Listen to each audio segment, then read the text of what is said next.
Why do some wellness influencers tend to track right politically? Let's get into it.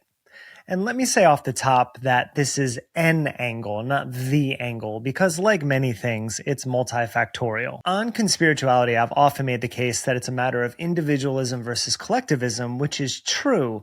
But interestingly, at the foundation is property rights. Let's start with language. When I started practicing yoga in the 1990s, there was a lot of language in studios that might sound familiar today. You know your body better than anyone else. You have the power to heal yourself. You're your own best doctor. It's easy to see how this sort of pseudotherapy would escape from yoga studios as it became more mainstream and infect the general culture, which it did. This hyper-intensive focus on the self as the only expert you'll ever need really helped to create the distrust of institutions that we're experiencing today. Not entirely, but part of it. Of course, institutions deserve scrutiny and skepticism, but we really lose something as a society when we just completely distrust experts. I feel very comfortable stepping into a fitness studio and teaching a group of people movement practices because I've put in my 10,000 hours. That doesn't mean I would ever feel comfortable telling someone about their cancer diagnosis or their mental health or what they should eat. Those aren't my fields of expertise. Unfortunately, some people in wellness spaces feel that a little bit of information or a lot of misinformation empowers them to make claims that aren't actually true. And that pipeline inevitably leads to a distrust of institutions.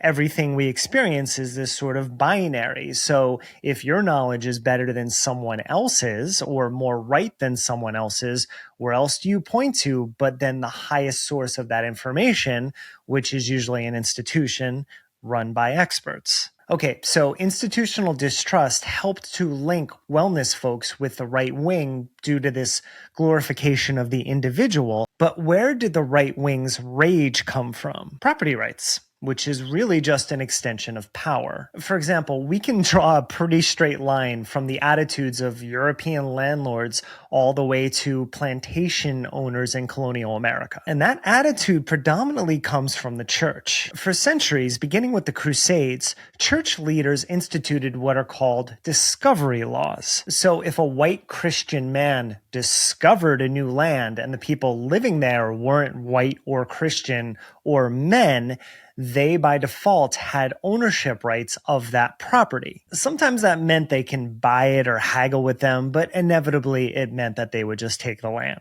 Colonizers used these discovery laws when they colonized America and took all the land from the people who were living here. In fact, the Supreme Court based its 19th century rulings on Portuguese discovery laws. I've been thinking about this topic a lot as I research about the history of Portland and Oregon for a new podcast that I'm working on. In 1845, the term manifest destiny was coined as a way to give American settlers the rights to the land of the Oregon Territory. The first use of the term was about the annexation in Texas earlier in 1845, but it caught on when the same author used it about the Oregon Territory. Basically, in 1844, the first black exclusionary laws were passed in the territory that would become Oregon. The Oregon Territory became official in 1848, and in 1859, Oregon officially became a state, the only state in the nation founded specifically with black exclusionary laws written into the state's constitution. And that language wasn't removed from the constitution until 2002. And even then, a bunch of representatives didn't want it taken out. Black exclusionary laws were basically the colonizers' way of owning as much property without having anyone interfere. And since slavery was actually illegal when the territory was being founded, they figured that if blacks couldn't be property, well then black people shouldn't own property here either. This is all just a way of pointing out that white people in America and property has always been a thing, and it's always tracked right politically because it was about the individual sovereignty, not about collective security. So Fast forward to 1954 when Brown v. Board of Education was decided, which desegregated public schools. The right wing and the emerging Libertarian Party were already pissed off about all of those New Deal programs. Social Security, workers' compensation, unemployment benefits, 40-hour work weeks, no more child labor, banking reforms. And wealthy white men were pissed that part of their tax dollars when they had to pay them were going to fund these programs. They didn't want to be taxed, and they didn't want to be the givers who were floating the takers. So you have Brown v. Board in 1954, Medicare in 1956, Medicaid in 1961, and the civil rights and feminist movements happening all during this time leading up to the late 1960s. I mean, all of these are actual examples of America trying to create a land of opportunity for everyone and to right some of the wrongs over the last few centuries. And then a bunch of wealthy white men were like, nope, that's ours. And how did they do that? By framing it as a civilizational battle of individual freedom versus collective security. Democracy versus socialism/communism, even though really it's about capitalism versus equity. Basically, every culture war being fought today, public schools, gender, critical race theory, DEI, universal healthcare, access to healthcare, all stem from a concerted effort by a small group of men trying to influence public opinion. And the mechanism through which they do this is to create distrust in institutions and in experts. And then, sick bastards that they are, they use the same institutions to codify their agendas into law.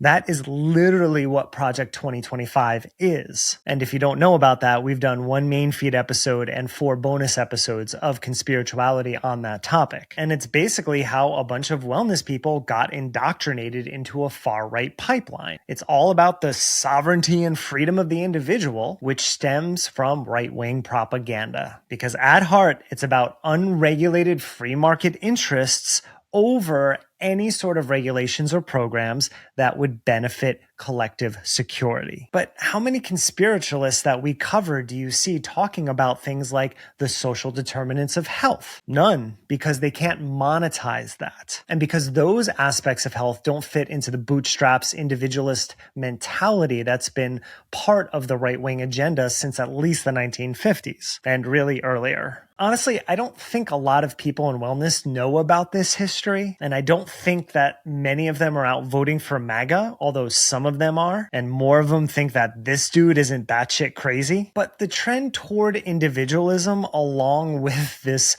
ability to constantly be on the wrong side of culture war issues, is part of an intentional effort by the right to shore up as much power and property as possible. And if they have useful pawns parroting their messages all to try to get a small slice of that power and property, they're all for it. That's how propaganda works. What it doesn't do is offer us any actual policy solutions or regulations to make us healthier as a society. And that's why the influencers' claim of health really being about freedom ultimately fails. Because it's really just about them, not about all of us. And that's why trickle-down wellness will never really work for anyone. And that's how they all just happen to slide right.